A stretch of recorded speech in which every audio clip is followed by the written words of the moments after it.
Hi guys, আর সকাল সকাল চলে এসেছি মানিকতলা বাজারে। যা গরম, এই গরমে আর ছোট মাছ খাওয়াটা আমার কাছে মনে হয় সবচেয়ে শ্রেষ্ঠ। এটা দেখুন আমাদের কাস্তাপাড়া মানিকতলা বাজার। এটা ছোট হলেও এখানে নানান রকমের মাছ পাবেন। এখানে নানা রকম মাছ পাওয়া যায়, কম বেশি সব রকমের মাছ পাওয়া যায় মানিকতলা বাজার। আজকে ভাবছি এখানে ট্যাংরা মাছই নেব, গরম ওই জন্য ঘরের লোকের জন্য 500 মতো ট্যাংরা মাছ নিয়ে নিয়েছি।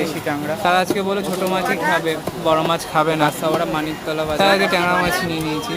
এটা আমাদের দেখুন মানিকতলা বাজার। ছোটো মাছটা খাওয়া, এখানে সবজি বাজারও আছে। সবজি বাজারটা আমার পিছন দিকে, মানে আমার পিছনের দিকে সবজি বাজারটা, আর এই দিকটা পুরো মাছ বাজার। মাছ এখানে ছোটো মাছ বড় মাছ সবই পাওয়া যায়।